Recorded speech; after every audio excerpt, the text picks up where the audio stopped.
नमस्कार, मैं हूं पद्मजा जोशी और आप देख रहे हैं आज की अड़ी। महाराष्ट्र में अभी चुनाव होने में करीब 2 महीने बचे हैं। महायुति में सीट शेयरिंग का फॉर्मूला 200 सीटों पर सेट हो चुका है, जबकि 88 सीटों पर अभी भी बाकी है। लेकिन इन सब के बीच महाराष्ट्र के डिप्टी सीएम देवेंद्र फडणवीस ने वोट जिहाद का राग छेड़ करके चुनावी जो पूरा माहौल है उसको गर्म कर दिया है। कोल्हापुर में कनेरी मठ संत समावेश कार्यक्रम में बोलते हुए फडणवीस ने वोट जिहाद का जिक्र किया। उन्होंने धुले लोकसभा सीट का उदाहरण देते हुए कहा कि धुले की 6 विधानसभाओं में 1,90,000 वोटों से आगे चल रहे उम्मीदवार को अकेले मालेगांव विधानसभा में 1,94,000 वोट से पीछे होना पड़ा और 4,000 वोट से वो हार गए। तो ये वोट जिहाद का नतीजा है। और सिर्फ इसी सीट पर नहीं बल्कि 48 जो कि कुल 48 लोकसभा की सीटें हैं महाराष्ट्र में, उनमें से 14 सीटों पर ऐसे ही जिहादी तरीके से वोट डाले गए। और तो और फडणवीस वोट जिहाद का दोषी महाविकास आघाडी को बता रहे। कशा प्रकारे वोट जिहाद आपल्याला पाहायला मिळाला। वोट जिहाद काय अर्थ आहे वोट जिहादचा?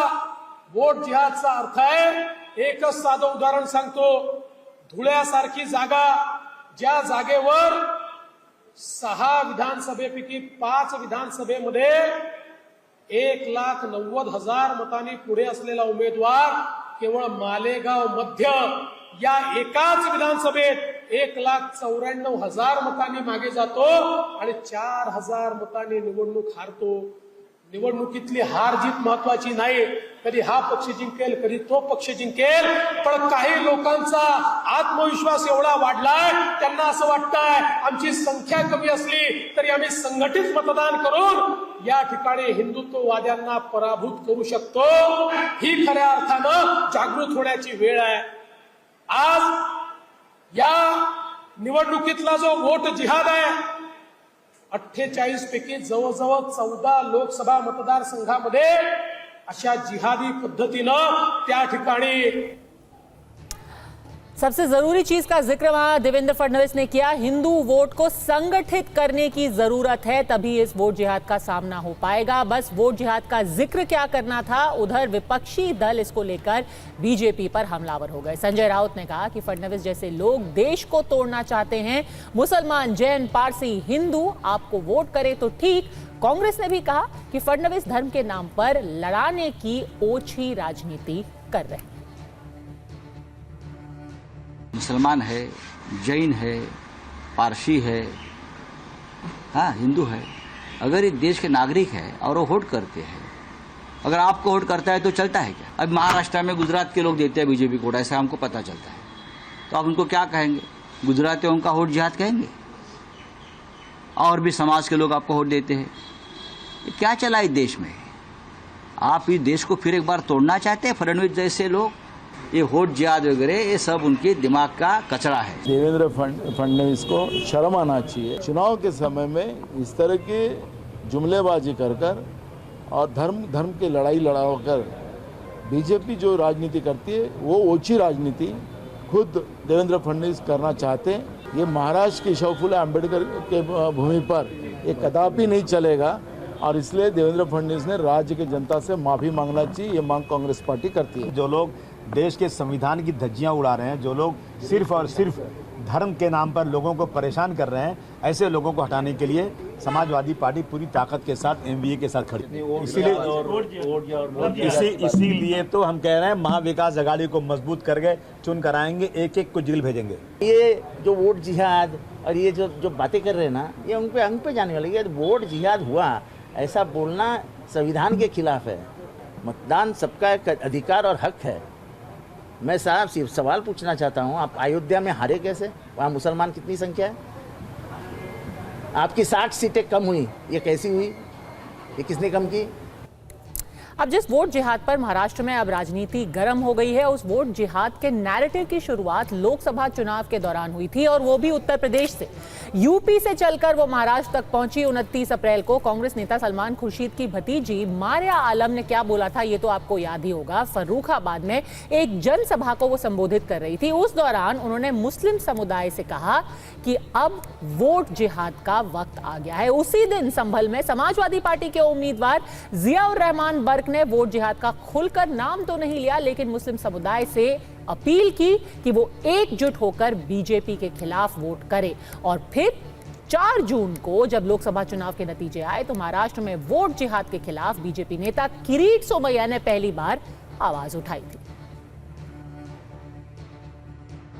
करोगे, इसलिए बहुत अकलमंदी के साथ, बहुत जज्बाती ना होके, बहुत खामोशी के साथ एक साथ होके वोटों का जिहाद करो, क्योंकि हम सिर्फ वोटों का जिहाद कर सकते हैं और इस संगी सरकार को भगाने का काम कर सकते हैं। याद रखना, जो कुर्बानी,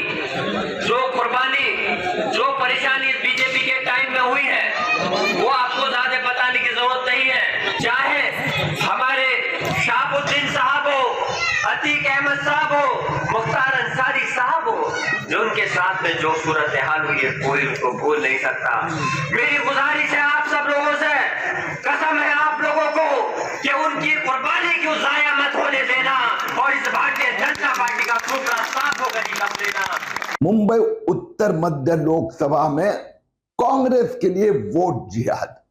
भाजपा के एडवोकेट उज्जवल निकम सब जगह आगे थे, लेकिन कुरेशी नगर, कसाईवाड़ा, बहरामपाड़ा, नौपाड़ा 74 बूथ में 37,000 वोट में से 36,500 वोट कांग्रेस को, भाजपा को केवल 500 वोट उज्जवल निकम 16,500 वोट से हार गए। जीत कांग्रेस की, जीत वोट जिहाद की। तो ऐसे में अड़ी के सवाल हमेशा की तरह हैं। सीधे चुनाव से पहले वोट जिहाद की बात करके क्या ध्रुवीकरण की कोशिश की जा रही है? अगर हिंदू एक साथ वोट करें तो उसको संगठित कहना कहते हैं, संगठित होना कहा जाता है, और अगर मुसलमान ऐसा ही करें तो उसे वोट जिहाद क्यों बताया जाता है? खराब प्रदर्शन पर डैमेज कंट्रोल की क्या कोशिश है ये वोट जिहाद का दाव? हमारे साथ अड़ी में जुड़ गए हैं प्रेम शुक्ला, प्रवक्ता है भारतीय जनता पार्टी के, वरुण पुरोहित, नेता कांग्रेस पार्टी के, किशोर तिवारी, प्रवक्ता शिवसेना यूबीटी के, वारिस पठान, प्रवक्ता एआईएमआईएम के, और वरिष्ठ पत्रकार समीर चौगांकर भी हमारे साथ जुड़ गए हैं। पर जिस सीट को लेकर के इतनी चर्चा हो रही है, एक बात थोड़ा मैं तफसील से आपको बताना चाहती हूँ कि उस धूले सीट का आखिर गणित है क्या, जिसको लेकर के बार बार ये कहा जा रहा है कि वोट जिहाद हुआ। देवेंद्र फडणवीस ने भी इसकी चर्चा की। तो धूले की जो लोकसभा सीट है उसमें कुल मिलाकर के 6 असेंबली सीट्स आती हैं। कुल उसमें 6 असेंबली सीट्स हैं। महाराष्ट्र विकास आघाड़ी से कांग्रेस ने यहां कैंडिडेट उतारा था, शोभा बचाव है वहां की कैंडिडेट थी, अब वो वहां से सांसद चुनी है। डॉक्टर सुभाष भामरे वो वहां पर बीजेपी के कैंडिडेट हैं, 2 बार वहां से वो जीते हुए भी थे और वो बीजेपी के वहां से कैंडिडेट है। अब टोटल वहां पर जो सीटें हैं, एक बार जो 6 सीटें हैं उनको साथ में देख लेते हैं। धूले ग्रामीण में 75,000 वोट पड़े कांग्रेस को, 1 लाख से ज्यादा वोट पड़े बीजेपी को। फिर सिंहखेड़ा की बात कर ले तो वहां पर 68,000 से ज्यादा वोट पड़े कांग्रेस को, पर 1 लाख से ज्यादा फिर से वोट पड़े बीजेपी को। मालेगांव आउटर 72,000 वोट पड़े कांग्रेस को, यहां भी 1 लाख से ज्यादा, 1.25 लाख से ज्यादा वोट पड़े भाजपा को। बगलान में भी कुछ ऐसा ही देखने को मिला गया, 78,000 कांग्रेस को, 1 लाख से ज्यादा बीजेपी को। और धूले शहर की बात करें तो वहां पर 78,000 पड़े कांग्रेस को और 93,000 पड़े बीजेपी को। पर सबसे बड़ा जो आंकड़ा है वो है मालेगांव सेंट्रल, जहां पर एक बड़ी तादाद मुसलमान वोटरों की है और यहां पर पूरा गणित बदल गया। यहां पे सबसे नीचे अगर आप देखिए तो करीब 2 लाख वोट अकेले मालेगांव सेंट्रल में कांग्रेस की शोभा बचाव को पड़े और बीजेपी को यहां महज 4,542 वोट पड़े। नतीजा करीब 4,000 वोट से बीजेपी ये सीट हार गई। तो वारिस पठान, सबसे पहला सवाल आपसे, भले से ही आप इसको वोट जिहाद ना कहें, पर यहां पर एक सोची समझी स्ट्रैटेजी के तहत वोट तो डाले गए हैं। अगर सिर्फ एक सीट से पूरी लोकसभा, एक असेंबली से पूरी लोकसभा का गणित बदल जाता है तो कुछ तो स्ट्रैटेजी है ना वहां पे। और वही देवेंद्र फडणवीस कह रहे हैं कि ये लोग संगठित होकर के वोट कर रहे हैं, हिंदुओं को भी साथ हो जाना चाहिए।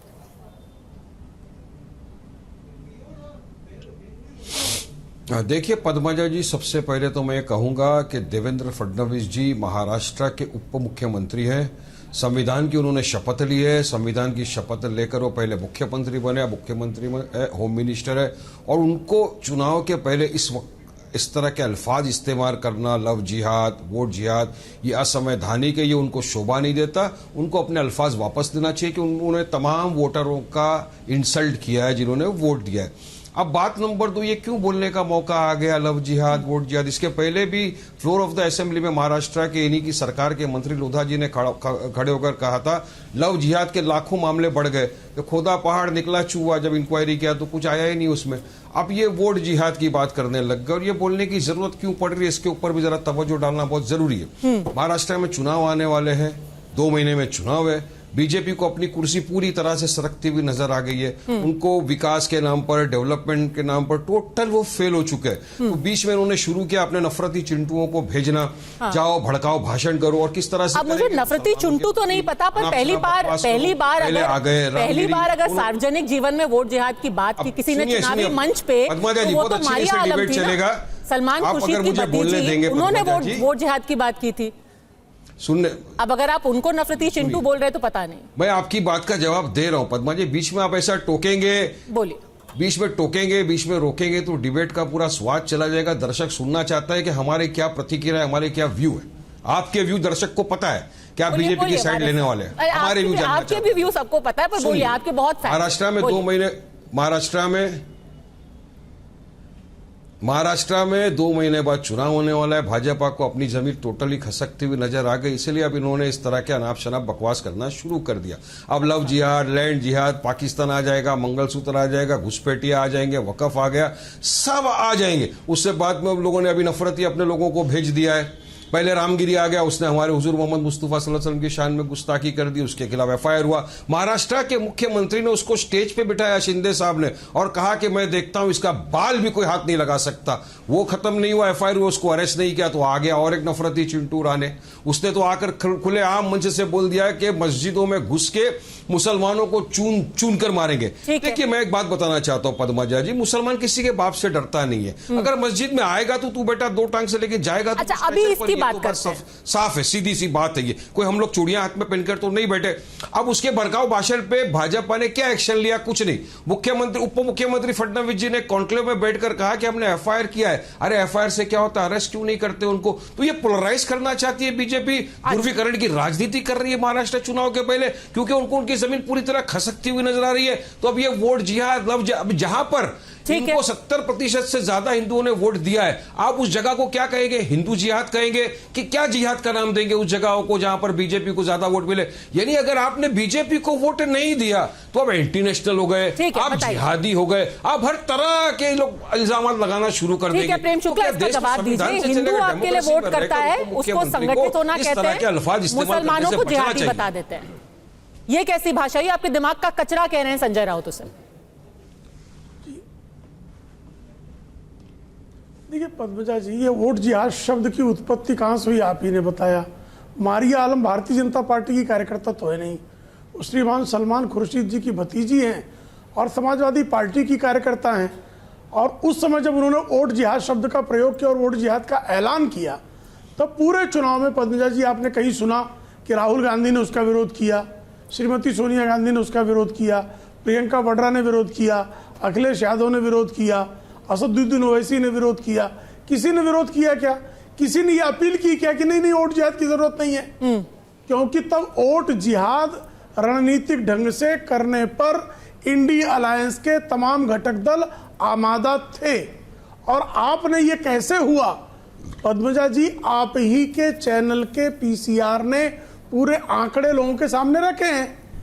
अब श्रीमान संजय राउत कह रहे हैं कि वोट जिहाद कचरा है, तो वो श्रीमान बाला साहब ठाकरे को कचरा कह रहे हैं।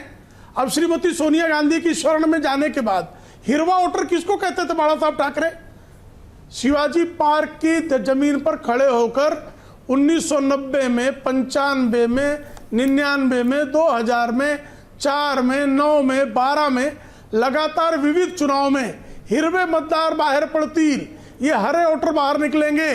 और हिंदुत्व का ऐलान क्यों करते थे? और हिंदुत्व के नाम पर चुनाव लड़ने पर, हिंदुत्व के नाम पर जब चुनाव लड़ा गया तो यही कांग्रेस के लोग, यही समाजवादी पार्टी के लोग कोर्ट में गए थे और अदालतों में जाकर और धर्म विशेष के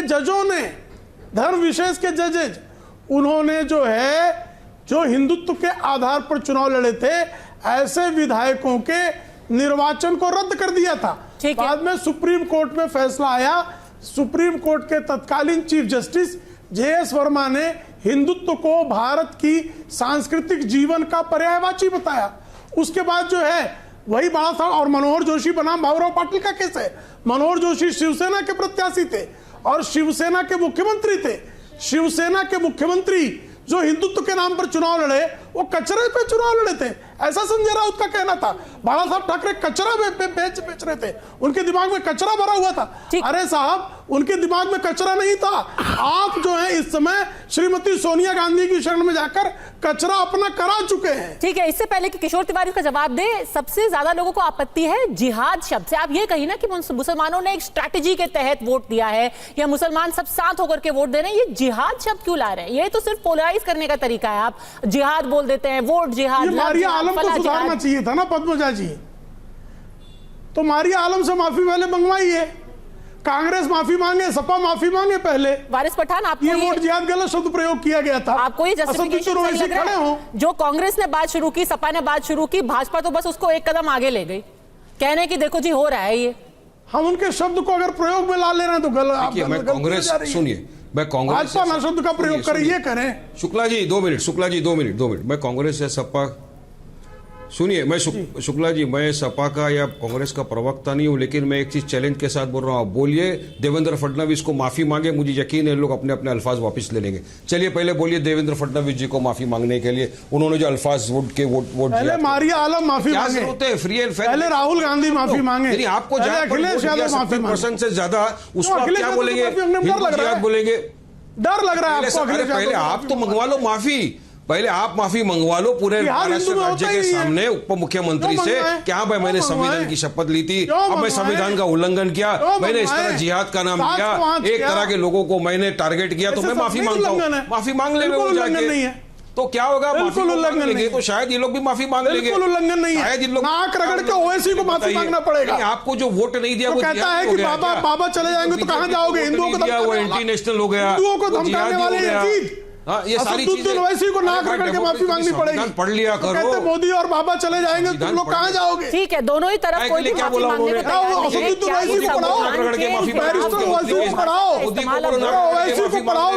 नहीं है। क्या ये संविधान और उसको बोलो नाक रगड़ के माफी मांगे, नाक रगड़ के मांगे। या चुनावी अखाड़े में खुला खेल है।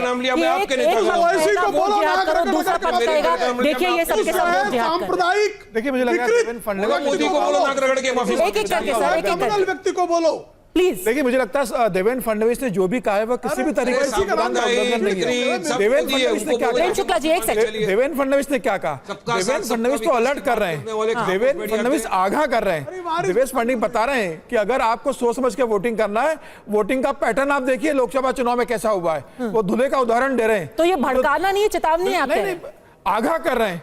इसे भड़काने की क्या बात है? वो बता रहे हैं कि एक समाज कैसे वोटिंग कर रहा है, आपको कैसे वोटिंग करना है।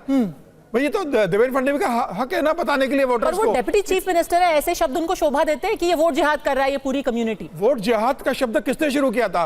लोकसभा चुनाव में कौन कर रहा था कि संघियों के खिलाफ वोट जिहाद करना है? नरेंद्र मोदी के खिलाफ वोट जिहाद करना है, किसने शुरुआत की थी? पूरे उत्तर प्रदेश में। वो डिप्टी सीएम नहीं है जिन्होंने बोला था? ये डिप्टी सीएम है महाराष्ट्र के, इन्होंने बोला है। ओवैसी साहब खुद कहते थे इकट्ठे होकर वोट करो और मोदी को घर भेजो। वारिस साहब कह रहे हैं कि डिप्टी सीएम को नहीं बोलना चाहिए ये। इसको मारिया आलम बोल दे, डिप्टी सीएम को नहीं बोलना चाहिए। क्यों नहीं बोलना चाहिए देवेंद्र फडणवीस को? देवेंद्र फडणवीस आगाह कर रहे हैं और मुझे कह रहा है बहुत अच्छा समय, बहुत सही समय 2 महीने के। अरे आगाह कर रहे, अच्छा हम बोले तो भड़का रहे, फडणवीस बोले तो आगाह कर रहे। अरे क्या हिपोक्रेसी लेके बैठे हो पत्रकार जी आप? अरे आपके नीचे लिखा हुआ है वरिष्ठ पत्रकार, और आप तो भाजपा के प्रवक्ता बन के बात कर रहे हो यहाँ पर। अब हिंदुओं को समझ में आ गया, आप तो भाजपा के प्रवक्ता बन के बैठ के बात कर रहे हो यहाँ पर। कुछ भी गलत नहीं कहा। हम बोले तो भड़काए और फडणवीस ने बोले तो आगाह कर रहे हैं। यानी कल को आगाह करेंगे, ठीक है मुसलमानों से बच के रहो, तो भड़काना नहीं हुआ। जो मतदाता समझ नहीं रहे थे, आप लेकर जाना चाहते हो चुनाव? अरे चुनाव आया, पता है आपकी जमीन खिसक रही है, आप लोग हारने वाले हो। आपने किस तरीके से सीट जीती थी आपको पता है? कोशिश की थी औरंगाबाद में आपने ऐसी वोटिंग करने की। चुनाव हार गए, लेकिन अरे औरंगाबाद छोड़िए, आपने इतनी सारी सीट कैसा जीती? औरंगाबाद में चलिए, आप जीती। 2 से लेके यहाँ तक कैसा एक पहुंचे बार तो पूरे बन देश गए को वहां मालूम पे है। सांसद। आप 2 से लेकिन लेके यहाँ उसके तक बाद पहुंचे, कैसा औरंगाबाद आ पहुंचे? गया। गाय गंगा दंगा मंदिर मस्जिद पाकिस्तान मंगलसूत्र करके ही पहुंचे ना आप। काम किया है महाराष्ट्र, आप किस तरह से पहुंचे?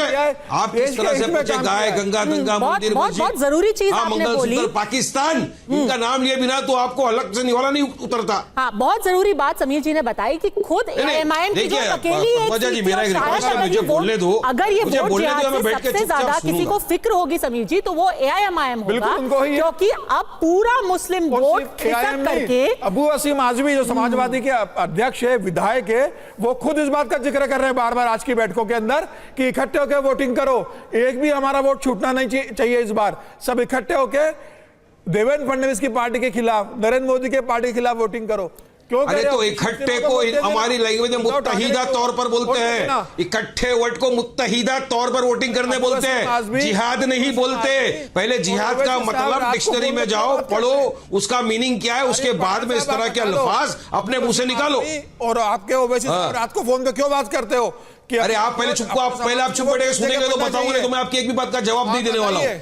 आप आरएसएस के प्रचारक बन के यहाँ बैठे हो, मैं आपकी बात का एक भी जवाब देने वाला नहीं हूँ। आप पहले पत्रकार बनो, पत्रकारिता की गरिमा को इतना मत गिराओ। आप जैसे चुनिंदा पत्रकारों की वजह से पत्रकारिता की गरिमा गिर चुकी है देश में। आप पत्रकार बन के बैठो तो पत्रकार की तरह बात करो ना। हाँ, आप बढ़ावा दे रहे हो इसको कि बोलो उन्होंने समझाया, अरे भड़काया, पोलराइज किया, ध्रुवीकरण किया। ये आपके मुंह से अल्फाज निकलना चाहिए था पत्रकार महोदय। आरएसएस की भाषा मत बोलो, यहाँ पर बैठ के जनता देख रही है। आपको ये बोलना चाहिए था, ध्रुवीकरण किया, राणे को अंदर डालो, रामगिरी को अंदर डालो, तो न्याय होगा, इंसाफ होगा, संविधान को मानो। ऐसी बात करो, पत्रकार हो आप, और क्या पत्रकार हो आप, पत्रकार हो जाएंगे तो पत्रकारों के नाम के ऊपर कलंक बन गए हो यार। सर बोलना भी अच्छा नहीं लगता आपको। आंकड़ों के आप जैसे कुछ पत्रकारों की वजह से सारे पत्रकारों का नाम खराब होता है, पता है आपको? ऊपर इल्जाम लगा करके कुछ भी हासिल नहीं होगा। धूले का एग्जाम्पल दिखाई दिया, धूले में तो साफ साफ दिखाई दे रहा है ना कि आपकी 6 असेंबली कंस्टिट्यूएंसीज थी, सब में भाजपा आगे थी, एक में अचानक से जम पाता है और कांग्रेस के उम्मीदवार जीत जाते हैं। अब दूसरा जो एग्जाम्पल है, और किशोर तिवारी आपके ऊपर सीधा इल्जाम लगा रही है बीजेपी कि यही चीज समीर चौगांकर कह रहे हैं कि देवेंद्र फडणवीस आगाह कर रहे हैं हिंदू वोटर्स को कि देखो महाराष्ट्र में देश में क्या चल रहा है। और यही चेतावनी पहले बाला साहेब ठाकरे भी दिया करते थे। धूले तो सिर्फ एक सीट है, एक और सीट में देखिए क्या हुआ। मुंबई नॉर्थ ईस्ट की जो सीट थी, वहां पर बीजेपी के मिहिर कोटेचा 5 असेंबली सीट्स में आगे थे, पर अंत में जाकर के मानखुर्द असेंबली कंस्टिट्यूएंसी है जहां पर बाला साहेब यानी कि आप ही की पार्टी को, क्योंकि आप लोग महाराष्ट्र विकास आघाड़ी का हिस्सा हैं, वहां पर आपको 1,16,000 वोट पड़े और बीजेपी को महज 28,000 वोट पड़े।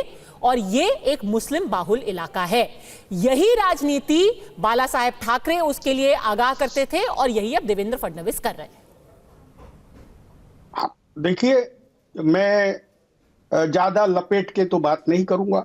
आपने जो कुछ बताया है तो मुसलमानों ने बीजेपी को पूरी तरीके से रिजेक्ट किया है, ये बात आप बता रही है और ये बात साफ है। अमरावती में भी ऐसा हुआ, लेकिन ये कहां से चालू हुआ? ये लोग, ये माहौल किसने बिगाड़ा? देखिए, पहले दौर के वोटिंग के अंदर जहां मुस्लिम बहुल इलाका है नागपुर के अंदर, वहां नितिन गडकरी लीड कर रहे हैं। देखिए, जिन्होंने सबका साथ और सबका विश्वास संपादन किया, उनको मुसलमानों ने गले से लगाया। अब ये लोग, अब अमरावती के अंदर लो, आप अमरावती के अंदर लो, अमरावती के अंदर ऐसा हुआ। इतनी तारीफ अब नितिन गडकरी की कर रहे हैं, कहीं ऑफर लेके आप ही तो नहीं गए थे गडकरी साहब के पास प्रधानमंत्री बनने का कांग्रेस की मदद से? चलिए अपनी बात पूरी। नहीं, पदमजा जी, मैं बता रहा हूँ, सब कुछ ठीक होता तो नितिन गडकरी 14 में प्राइम मिनिस्टर बनते। नहीं, चलिए वापस आइए, हाँ वापस टॉपिक। ये बीजेपी, हाँ मैं अभी बता रहा हूँ कि देश के जो हालात बने और जिस तरीके का वोटिंग हुआ है, तो क्यों मुस्लिम समाज असुरक्षित समझने लगा, इस पर भी गौर करना चाहिए। मैं ये कह रहा हूँ समीर जी, माहौल बिगड़ा था ना, लोगों ने एक संग होके वोटिंग किया, ये चीज ऐसी नहीं थी। अब मैं बता रहा हूं आपको, अब मैं बता रहा हूं कि देवेंद्र फडणवीस ये राज्य के गृह मंत्री है और उन्होंने जो शपथ ली है उसमें सर्व जाति सर्व धर्म के लोगों को धर्मनिरपेक्ष रहते हुए निष्पक्षता से राज करने की प्रतिभा ली है। और वो आदमी ऐसा भाषण देता है और प्रेम शुक्ला कोई बीजे का वो सपा की नेता चुनाव के अंदर बोलती है, उससे कंपेयर करते। मैं एक तो बोलता हूं देवेंद्र फडणवीस चुनाव के रंग में आ गए तो गृह मंत्री पद का त्याग करना चाहिए और उन्होंने जो लगे वो बोलना चाहिए। लेकिन महाराष्ट्र की राजनीति ऐसी नहीं है। अच्छा, ऐसी नहीं है महाराष्ट्र की राजनीति। अच्छा, प्रेम शुक्ला, किशोर तिवारी कह रहे हैं कि मुसलमान कोई जिहाद विहाद नहीं कर रहे, वो असुरक्षित महसूस कर रहे हैं। जहां पे असुरक्षित महसूस कर रहे हैं वहां बीजेपी के खिलाफ वोट कर रहे हैं, जहां सुरक्षित महसूस कर रहे हैं नितिन गडकरी के लिए वोट कर रहे हैं। जी, मतलब बाला साहब ठाकरे को ये गलत कह रहे हैं। ये सत्य हो गया कि श्रीमान उद्धव ठाकरे की पार्टी ने बाला साहब ठाकरे और उनके विचारों को तिलांजलि दे दी है। ये सोनिया सेना बन गई है। किशोर तिवारी जी आप स्वीकार लीजिए, ये किशोर जी आप स्वीकार लीजिए, आप विनम्रता से स्वीकार लीजिए एक बात। क्योंकि आप सुन लीजिए किशोर बाबू, किशोर बाबू सुन लीजिए, इतना व्यग्र होने की आवश्यकता नहीं, सुन लीजिए। अब अरे व्यग्र मत होइए किशोर बाबू, सुन लीजिए। 2009 की एक घटना आपको बता रहा हूँ, यही नॉर्थ ईस्ट मुंबई की सीट, संजय दीना पाटिल जो इस बार शिवसेना उद्धव ठाकरे चल रहा है, तब एनसीपी के प्रत्याशी बाबू अपने वक्त अच्छे से चर्चा होगी, नहीं तो हम एक दूसरे के ऊपर ही बोलते रहेंगे एक एक करके। अरे सुन तो लीजिए। अरे भैया ये 24 में बात 2009 में यही संजय दीना पाटिल एनसीपी के प्रत्याशी के तौर पर खड़े थे। अब ये चाहते नहीं कि मैं सत्य बोल दूं। बाला साहब ठाकरे को तिलांजलि देने वाले इनकी हिम्मत नहीं पड़ रही बात करने की। 2009 में बाला साहब ठाकरे ने एक बार यही संजय दीना पाटिल को लेकर कहा था। संजय दीना पाटिल ईशान्य मुंबई से इसी सीट से एनसीपी के प्रत्याशी के रूप में खड़े थे। उस समय वो 3 विधानसभा सीटों पर तीसरे क्रमांक पे थे, 2 विधानसभा सीटों पर दूसरे क्रमांक पे थे।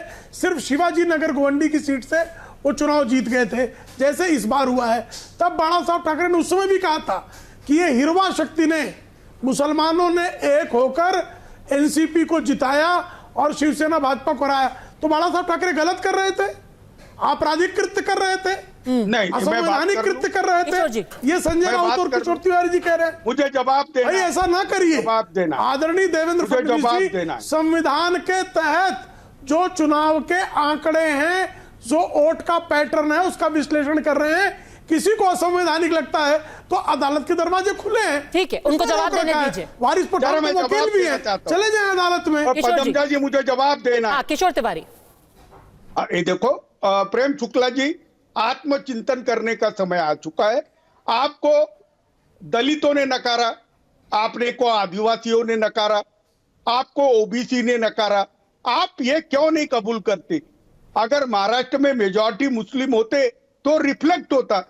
कहां 18% लोग और कहां तुमको 10 किशोर जी, आपसे सवाल ये है कि जिस कंसोलिडेशन के खिलाफ एक वक्त बाला साहेब बोलते थे, उसी को अब आपने अपना लिया है। वो बिल्कुल सही है, आप एक अलग गठबंधन में हैं, उस गठबंधन की अलग राजनीति है, पर जो बाला साहेब के आइडियल्स थे उससे आप थोड़े से अलग हुए। जोड़ दूं मैं? हाँ, पद्मजा जी, कहीं जोड़ देता हूं मैं। उद्धव बाला साहेब ठाकरे के नेता उद्धव ठाकरे अब मातोश्री में बैठक करते हैं मुसलमान कम्युनिटी की कि कैसे इनका पूरा वोट हमको मिलना चाहिए। ये दिन देखने के लिए अच्छा रहा बाला साहब। देखिए, मैं सेक्युलर कंट्री में तो होना चाहिए। मातोश्री से बाला साहेब ठाकरे कहते हैं कि हरा रंग पूरे देश को बर्बाद करेगा, बचाना है भगवा को सरे से। और उस मातोश्री में आज उद्धव ठाकरे मुसलमानों की बैठक कर रहे हैं कि कैसे वोट मिलना चाहिए हमको। संजय राउत मुसलमान नेताओं को बुला के मातोश्री में डिनर करवा रहे हैं।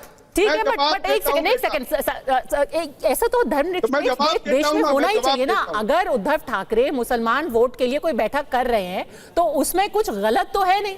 वो ठीक है, वो हर कम्युनिटी का वोट करना चाहते हैं।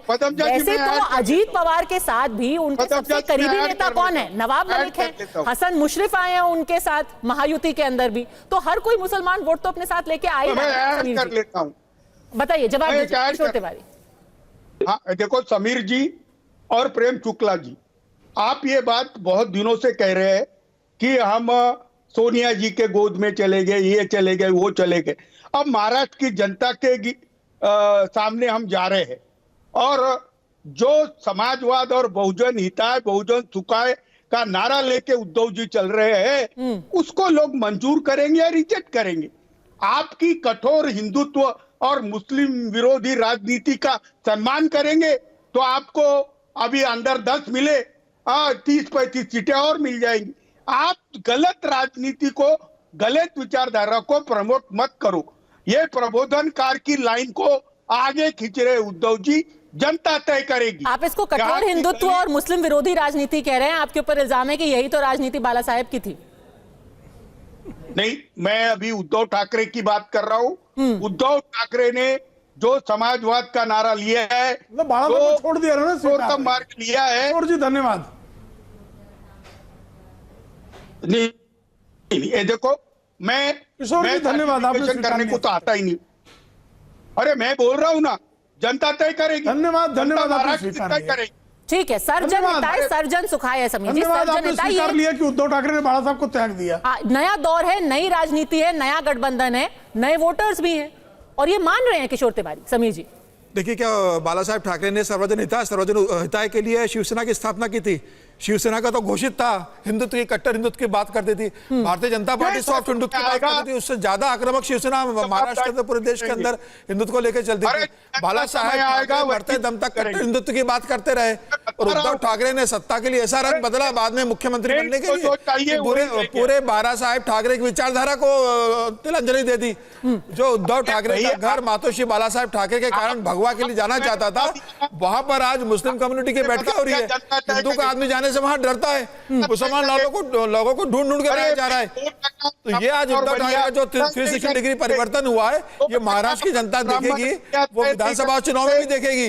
कट्टर हिंदुत्व से कैसे कट्टर मुस्लिम बने उद्धव ठाकरे, बीएमसी के चुनाव में इस बात को देखेगी। पर देखिए, जो भी उनकी नई ब्रांड की राजनीति है, भले से ही आप कहें कि ये बाला साहेब की राजनीति नहीं है, उससे उनको फायदा तो जरूर हो रहा है। और अगर कठोर हिंदुत्व की राजनीति, इसको किशोर तिवारी बता रहे हैं, शायद उसी का नतीजा है कि बीजेपी लोकसभा में 23 सीटों से कितना है, 9 सीटों पे आ गई।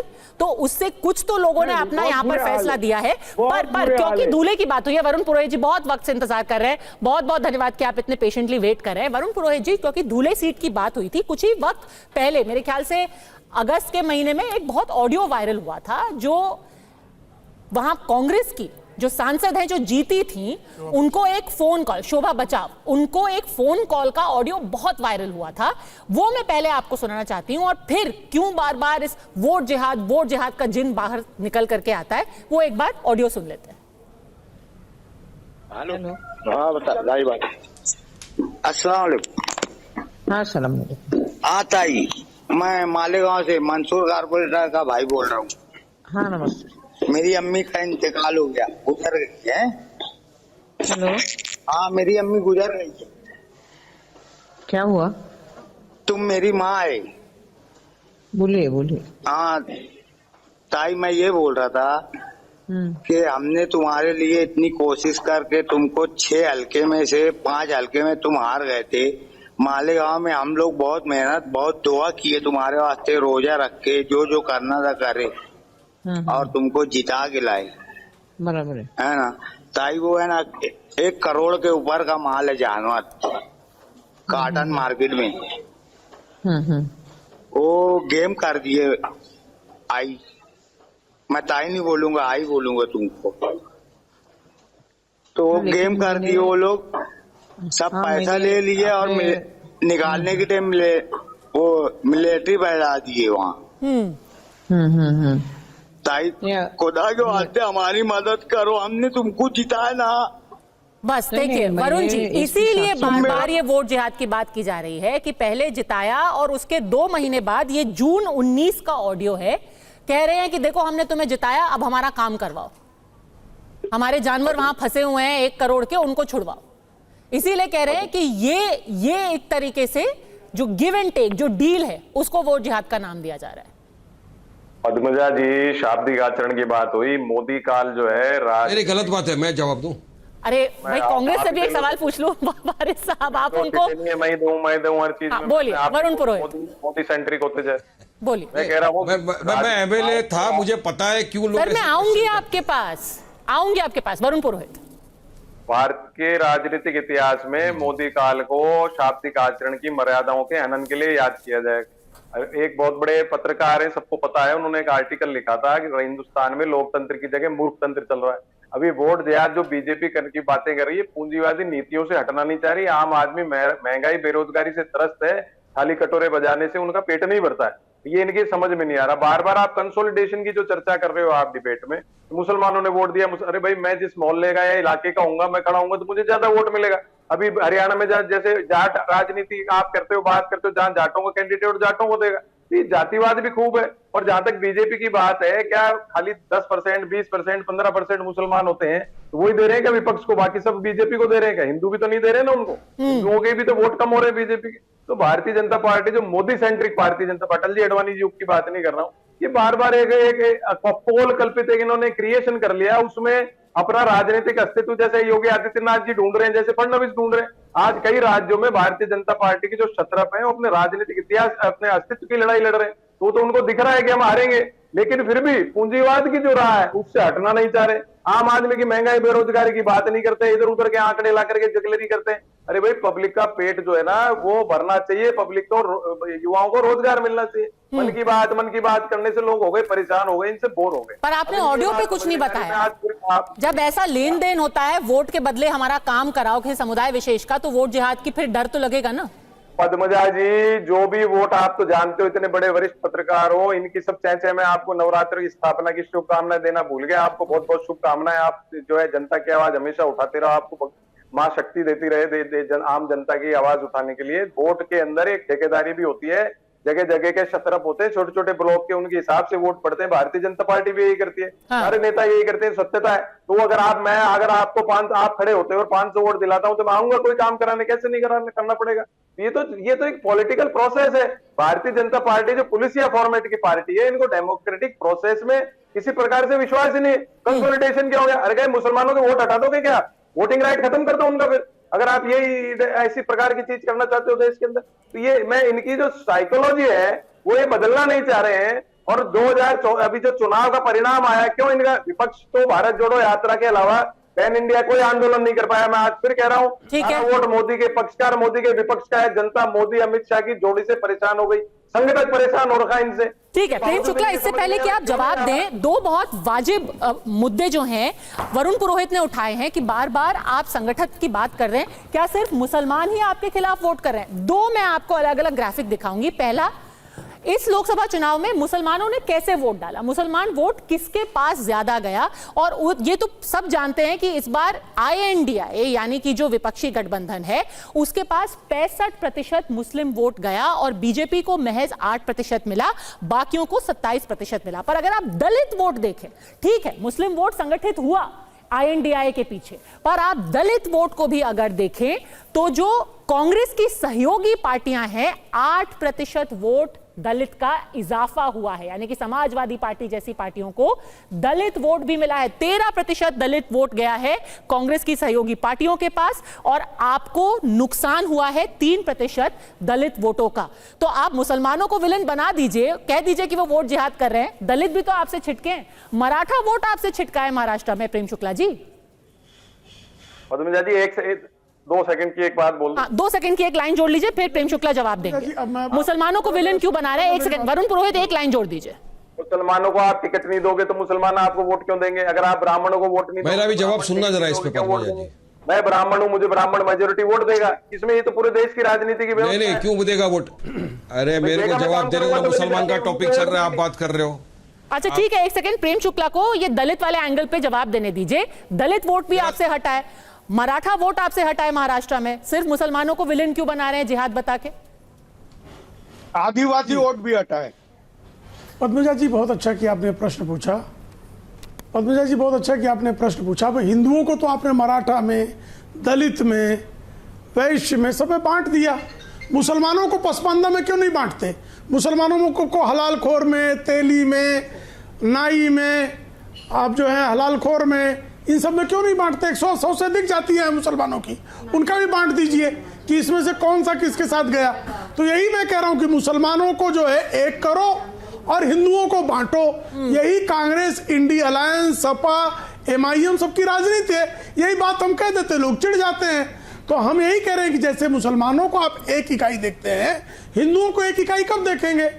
हिंदुओं को भी एक इकाई के रूप में देखिए। जिहाद हम जैसे हिंदुओं को एक इकाई में राजमाता बता करके हम सांप्रदायिक हो जाते हैं, वोट को एकत्रित करना चाहते हैं ना। अब सुन लीजिए, अब इस पर भी नहीं, अब पद्मजा जी गौ माता को राजमाता बोलने से छत्रपति शिवराय के राज में सांप्रदायिकता हो जा रही है। आप मुझे बताइए ना, वो जो आपने ऑडियो सुनाया वो क्या कह रहा है कि हमने 1 करोड़ की गाय हमारी फंसी हुई है, जिस प्रदेश में गांव काटना अपराध है। कांग्रेस की सांसद को गाय कटवाने के लिए वो कहता है मैंने वोट आपको इसलिए दिया था, रोजा इसलिए रखा था कि आप जीतो, ताकि मैं गाय कटवा सकूं और आप गाय कटवाने में मदद कर सके। तो आप जैसे आज 5,800 करोड़ रुपए की ड्रग्स पकड़ी गई, तो कांग्रेस के लोग ड्रग्स, अगर मान लीजिए हरियाणा सरकार आती तो ड्रग्स वालों को बचाते। उसी तरह से यहां सांसद चुन ली गई, तो गाय काटना महाराष्ट्र में 2014 से अपराध है। उस अपराध को बचाने के लिए शोभा बच्चाओ जो कांग्रेस की सांसद हैं, उनको एक व्यक्ति कह रहा है कि हमने रोजा रखा था, क्या आप आएंगी सांसद बन जाएंगी तो हमको गाय काटने की यानी अपराध करने की हमको जो है अनुमति मिल जाएगी। तो ये गाय कटवाते हैं कांग्रेसी, ये सिद्ध होता है सोनिया गांधी की पार्टी इस देश में गाय काटने वालों का वोट लेने के लिए समर्थन करती है। गाय कटवाने वालों के साथ उद्धव ठाकरे खड़े होते हैं, गाय कटवाने वालों के साथ आदित्य ठाकरे जो है डींगे बढ़ाते हैं। शिवसेना गाय कटवाने वालों के साथ खड़ी है। छत्रपति शिवराय वो प्रतिपालक थे, उनको जवाब देने दीजिए, फिर वारिस पठान भी आपको ये पूरा मामला समझाएंगे का अपराध, वो इस मामले के जानकार हैं। वरुण पुरोहित जवाब देंगे, फिर वारिस पठान। मैं कह रहा हूं गाय की बात कर रहे हैं। गौ माता को इन्होंने 10 साल में राष्ट्रीय पशु घोषित नहीं किया। गाय काटने के कितने वो स्लॉटर हाउस हैं, अभी मामले से भटकते नहीं। वारिस पठान इस मुद्दे पे आपको सफाई दे रहे थे कि ये कोई जिहाद विहाद नहीं है, जो ऑडियो हमने अभी शोभा बच्चा आपका सुनाया था। सुनिए पद्मजा जी, मैं चुनाव लड़ चुका हूं, मैं जीता भी हूं। जब बीजेपी का कोई सांसद हो या विधायक हो, जो भी हो, जब वोट उसको कोई देता है तो ये उम्मीद करता है कि जब हम जीतेंगे तो हम उनके काम में आएंगे, उनके सुख दुख में खड़े रहेंगे। जैसा कि देश ने मोदी को दिया वोट के हमारे सुख दुख में खड़े रहेगा, हमारे लिए डेवलपमेंट करेंगे, विकास करेंगे, लेकिन उन्होंने कुछ भी नहीं किया। अब बीजेपी का असली प्रॉब्लम क्या है मैं आपको बताता हूं। इनको जो फडणवीस को भी जो तकलीफ हुई है वो ये है कि मुसलमान हमको वोट नहीं दिया, मुसलमान हमको वोट नहीं देता। क्यों देगा आपको वोट, चलिए बताइए। 14 से जब से आपकी सरकार सत्ता में आई, आपने मुसलमानों के खिलाफ एक जंग सी छेड़ दी है। आपको हमारी मस्जिद से नफरत, उसको आप बुलडोजर से उड़ा देते हो। आपको हमारे मदरसों से नफरत, आप उसको बुलडोजर से उड़ा देते हो। मॉब लिंचिंग कर देते हो मुसलमान की, कभी JSR के नाम पे, कभी गाय के नाम पे मॉब लिंचिंग हो जाती है। मोदी जी खामोश बैठते हैं। अब हमारे वकफ का बिल लेकर आ रहे हैं, हमारी वकफ की जमीन छीनने की, हड़प करने की। दूल्हे के वाकये पे आप कुछ बता रहे थे, दूल्हे में वो आदमी फोन पे है, वो क्या बोल रहा है? सबका साथ सबका विकास की बात करते हैं, लेकिन आप खामोशी। तो आपको क्यों वोट देगा मुसलमान? क्यों वोट देगा आपको? क्यों जिताएगा आपको? आके आप जुल्म करो मुसलमानों पे, आप मुसलमानों के खिलाफ जंग छेड़ो, इसलिए आपको वोट देगा क्या? आप हमारे मदरसों को तोड़ दो, मस्जिदों को तोड़ दो, यतीम खानों को तोड़ दो, मुसलमानों का अधिकार छीन लो, इसलिए आपको वोट देगा क्या? मुस्लिम महिलाओं के अधिकारों के लिए 3 तलाक पर कानून लेकर आई है। आप बधाई दीजिए मोदी जी को कि मोदी जी बहुत अच्छा कानून लेकर आए, 3 तलाक। मुस्लिम महिलाओं के लिए 3 तलाक पर कानून लेकर आए, उसको बधाई दीजिए मोदी जी को। मुसलमान महिलाएं मेरी बहन है, लेकिन उस बहन को हिजाब पहन के जाना था स्कूल में पढ़ने, तो मोदी ने रोक दिया, अलाउड नहीं किया। आप क्या बात करते हो RSS के पत्र प्रवचक? क्या बात कर रहे हो? पत्रकार RSS, इनका पहले हटाओ, वरिष्ठ पत्रकार हटाओ और लिखो RSS स्पोक्सपर्सन। पद्मजा जी, मैं चाहता हूं कि वरिष्ठ पत्रकार हटा के इनका RSS स्पोक्सपर्सन लिखा जाए, तब डिबेट होगा बराबर। किसी के ऊपर व्यक्तिगत टिप्पणी मत कीजिए। पत्रकार का चोला ओढ़ के अपनी मेंटेलिटी नहीं दिखा सकते यहाँ। सर प्लीज, किसी का पॉइंट ऑफ व्यू के नाम पे कलंक नहीं है। मैं पत्रकार 1-2-4 ऐसे लोगों की कमेंट्स मत कीजिए प्लीज। प्रेम शुक्ला जी, आप फिर से सवाल में वही पूछूंगी, ठीक है? आप कहिए कि सारा, आप कहिए कि महाविकास ये मुझे बोलने नहीं दे रहे, मैं इनके बीच में भी कोई लफ्ज बोलने नहीं दूंगा। आप मेरा आवाज बंद कर देंगे तो मैं उठ के चले जाऊंगा, लेकिन मैं तो बोलने नहीं दूंगा। मुझे तो नहीं बोलने दूंगा। बोलिए, चलिए बोल ही नहीं रहे।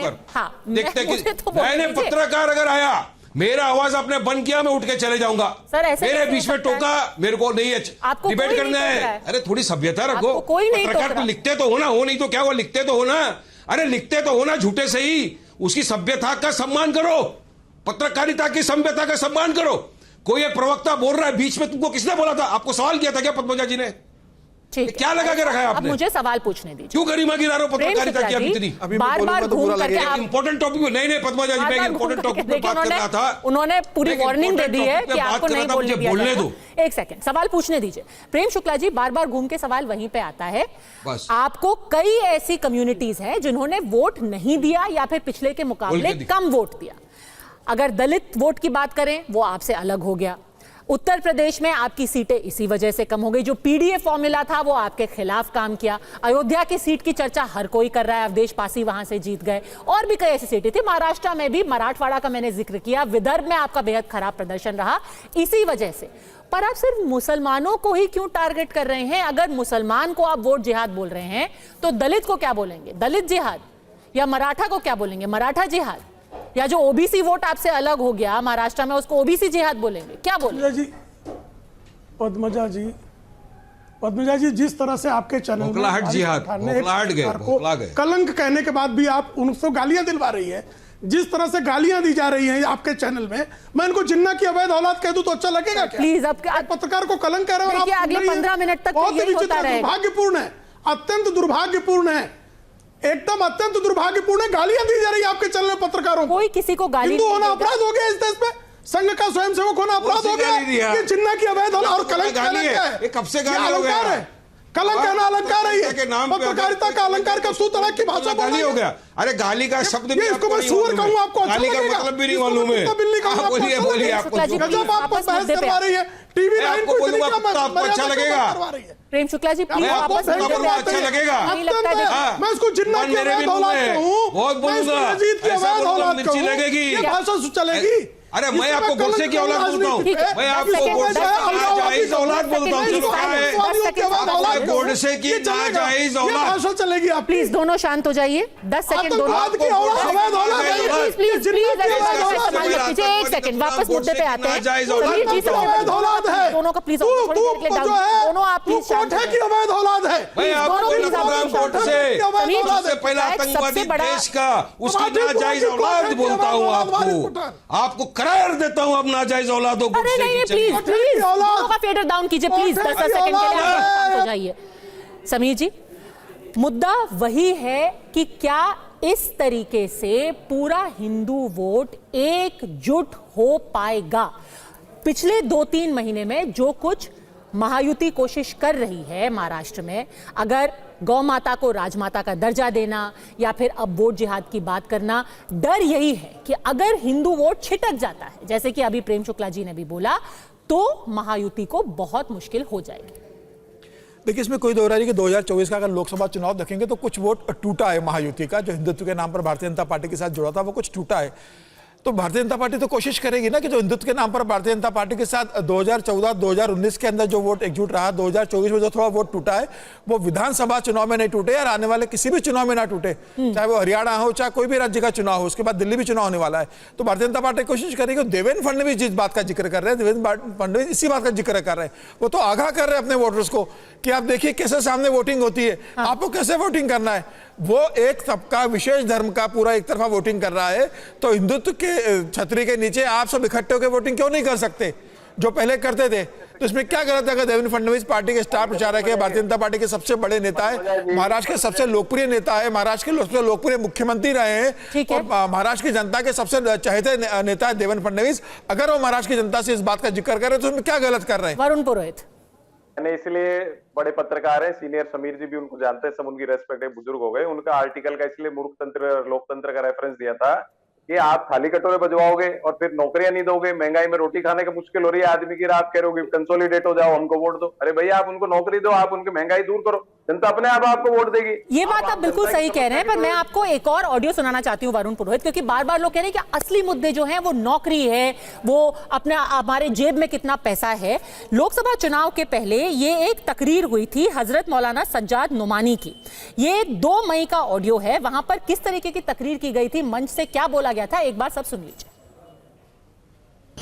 कुल जमात की तंजीम ने यह फैसला किया है कि पूना शहर और जवार और अतलाफ के 4 कैंडिडेट्स की हिमायत की जाए, जिसमें पूना शहर से जनाब रविंद्र धंगेकर, जिनकी निशानी हाथ का पंजा है, उनकी हम हिमायत करते हैं। इसी तरीके से शिरूर कॉन्स्टिट्यूंसी से जनाब अमोल कोहले साहब को की हम हिमायत करते हैं, जिनका सिंबल तुतारी है। इसी तरीके से बारामती कॉन्स्टिट्यूंसी से हम मोहतरमा सुप्रिया सुले की हिमायत करते हैं, जिनका सिंबल तुतारी है। और इसी तरीके से मावल कॉन्स्टिट्यूंसी से मोहतरम जनाब संजोग वाघेरे की हिमायत करते हैं, जिनका सिंबल। तो कहने का मतलब यह है वरुण पुरोहित जी, एक पूरा यहाँ पर एक मंच है जहां पर कोई ये नहीं कह रहा कि आप नौकरी के लिए वोट डालिए। वो कह रहे हैं कि ये एक मजहबी तकरीर थी और उसमें आप कह रहे हैं कि फला को वोट डालिए, उनका सिंबल ये है, उनको चूज कीजिए, उनका सिंबल ये है। तो आप भी एक तरीके से मजहबी मंच से पॉलिटिक्स कर रहे हैं ना। पद्मजा जी, आपको अडवाणी जी की रथ यात्रा याद होगी, उसके बाद चुनाव भी याद होंगे। कितने साधु महात्मा, कितनी साध्वियां आई थी भाषण देने के लिए। आज भी बाबा नहीं करते कि सारे बाबा आकर के बाबा राम रहीम को नहीं लेके घूम रहे हरियाणा में वोट ले, इनकी खुद का तो अस्तित्व खतरे में। तो सारे बाबा सारे धर्माधिकारी बन रहे हैं, सारे ठेकेदार के हो रखे हैं। समाज के जो समाज की संस्थाएं बना लेते हैं वो अपने समाज के नाम से अपीलें जारी करते हैं, तो वो नहीं हो रहा है। ठीक है, तो हर पार्टी ने ये फैसला कर लिया है कि कौन कौन से समाज का वोट हमें चाहिए और उसी समाज को लेकर के अब वो अपनी मैसेजिंग कर रही है और ये उनका पूरा हक भी है। अब आप उसको ये बोल दीजिए कि आप संगठित होकर के वोट कर रहे हैं या फिर आप किसी तरीके का जिहाद कर रहे हैं, ये आपकी इच्छा है। हमारे साथ अड़ी में जुड़ने के लिए आप सबका बहुत बहुत धन्यवाद।